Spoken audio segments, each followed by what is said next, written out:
Hello besties, welcome back to my channel. My name is Tori if you're new, and I am so stinking happy that you're here. Make sure you grab a water, coffee, tea, snack, because we are going to talk about all of the books that I want to read in May, and we also have a mini book haul to start this video off. So I hope that you're excited. If you are, please be sure to give this video a big thumbs up, subscribe to my channel, and let's talk about some books.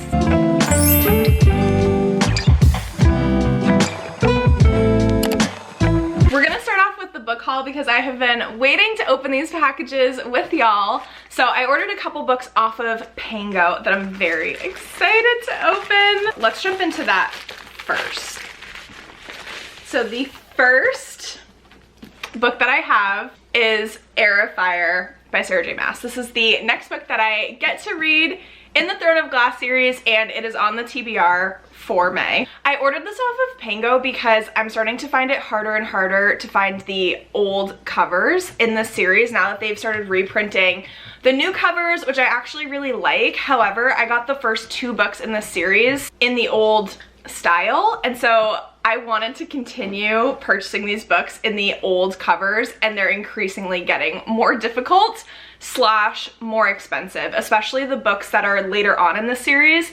They're getting quite expensive, so we'll see what happens. But I was able to find this. I think it was only like $6 on Pango, so shout out, bless up, love to see it. Oh my gosh, look how cute this is. And then these next two books are not on the TBR for May, but I just wanted to open them up with y'all. So I ordered the Assassin's Blade, again with the old cover, and this was it was sold as a duo, which is kind of interesting, but Assassin's Blade and then Queen of Shadows, because I knew I was gonna need Queen of Shadows. I did already read Assassin's Blade. I listened to it strictly on audiobook. I wasn't reading along with the audio, and it was really fun. I wanted to get it. I need the complete series with the older covers. At least that's what I'm aiming for. So we got Assassin's Blade. We got a Queen of Shadows that has some slight wear to it, but honestly, I think that these two were a bundle bargain price as well, so I'm not mad about it. And this is where it starts to get chunky.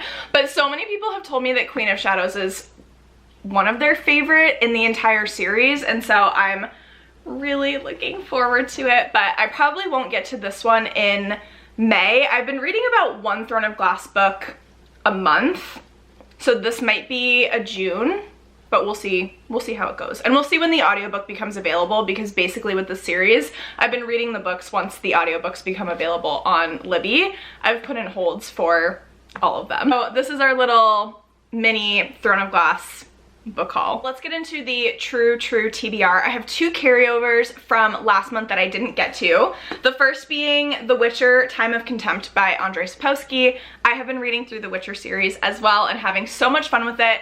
This is another series that I've just been kind of picking up the physical books and reading along with the audiobooks as they become available on Libby for me. This did actually become available last month in April, but I was right in the middle of some really good books at the time, and I was like, I'm just gonna delay this hold and read it later. So I think that my audiobook hold for Time of Contempt should come up again in May, and I'm very excited to continue with this. I love the Witcher series so much. I love the characters. I love all of the dialogue. It is just so immersive and so fun. But I think that Time of Contempt is where the series really starts to shift a bit more away from the lightheartedness, and it starts to get much more serious with the politics of the world, and so it takes a bit more of a serious tone. I've heard that as you continue further into the series, the more serious it gets. So curious to see what I think about this one. The only other carryover that I had from April that I did start but I just haven't finished yet, Lilith by Nikki Marmory. This is an arc that I'm reading on NetGalley. I think I'm about 15% of the way through the book so far. It's a book that I think I'm gonna have to read a little bit more slowly and then like take a break from it and come back to it type style. This is a book that is very reminiscent of Madeline Miller's writing style, Claire North's writing style, in terms of these epic retellings that they put their own spin on. This one follows Lilith, and Lilith is the first woman. She was expelled from paradise for disobedience.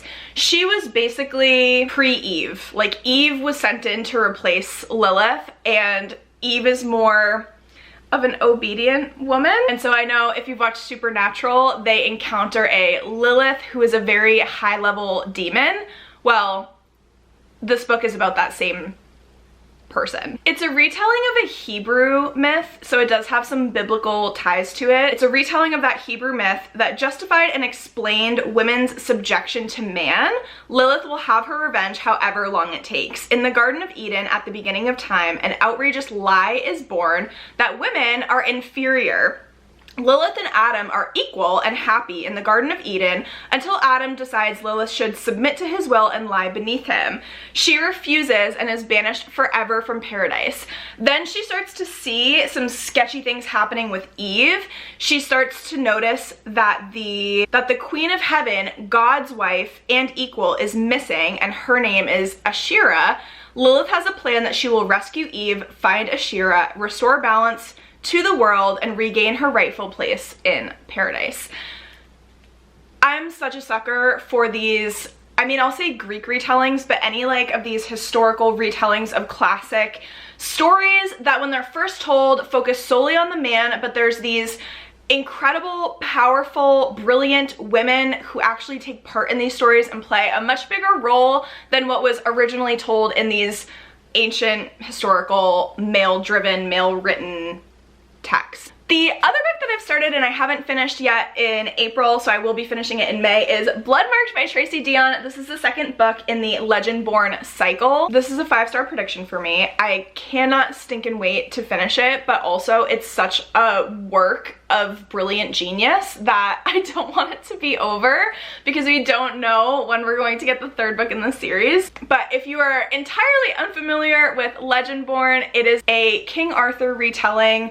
It has wonderful representation throughout the book of the LGBTQ plus community. This is written by a BIPOC author whose writing is some of the most incredible writing I've ever read in my entire life. We got left on a massive cliffhanger from the first book, and this book picks up right where the first one left off. The magic systems in this book are so interesting, and just the dynamics of the Knights of the Round Table.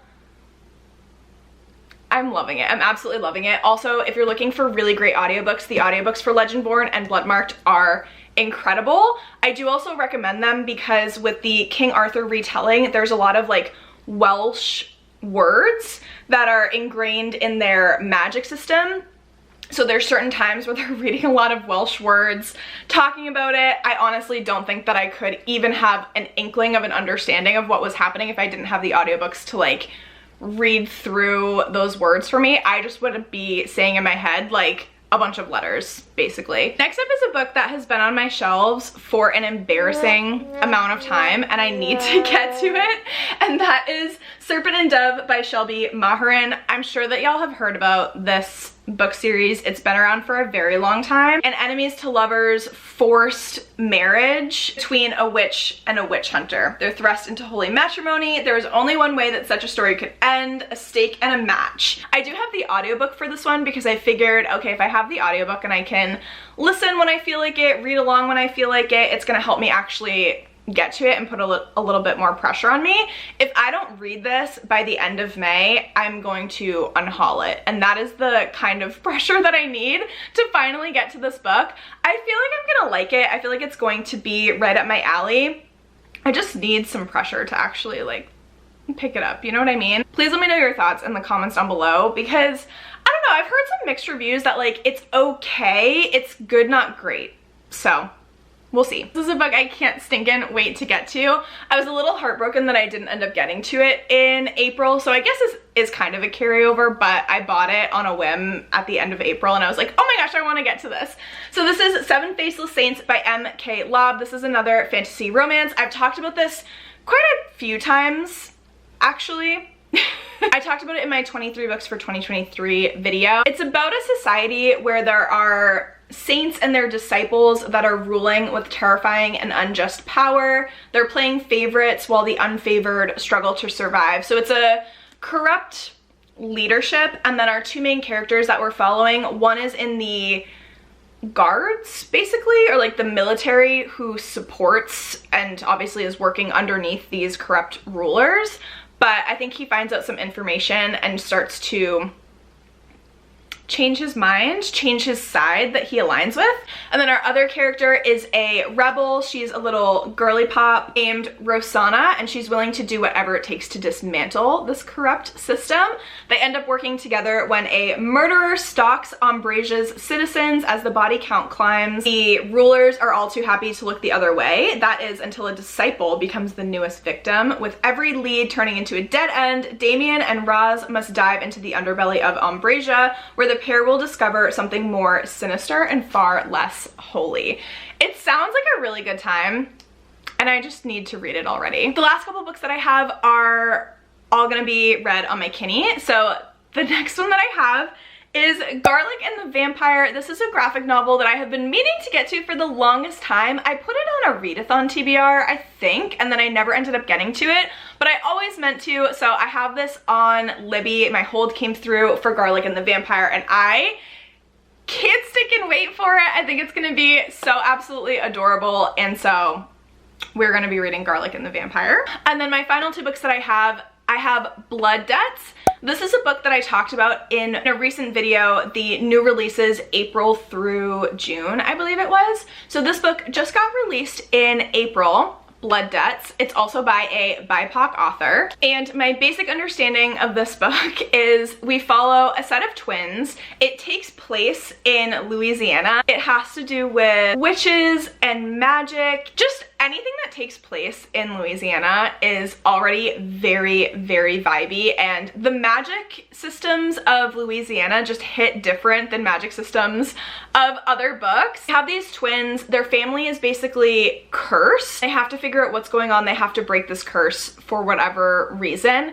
It is a YA, so our twins that we follow are 16, and I've heard that this book does lean on the younger side of YA. It does feel a little bit younger, but there's juicy cliffhangers. It's very intense at certain points, so the action that's happening in this book does get to be very intense. It's not all just kind of light and fluffy. It is a bit heavy. Already say less. Witchy, magic, Louisiana, heavy, intense, I'm already there. The last book that I'm going to talk about is arguably the one that I am the absolute most excited to read, and that is Stone Blind by Natalie Haynes. This is a book I have been screaming about, I think, for the last year when I found out that it was coming out, because I love Natalie Haynes and I love Medusa retellings. They're some of my favorite books. Love Medusa and her story so, so much. And so this is just another kind of modern twist on her story. She brings empathy and nuance to one of the earliest stories in which a woman injured by a powerful man is blamed, punished, and monstered for the assault. Delving into the origins of this mythical tale,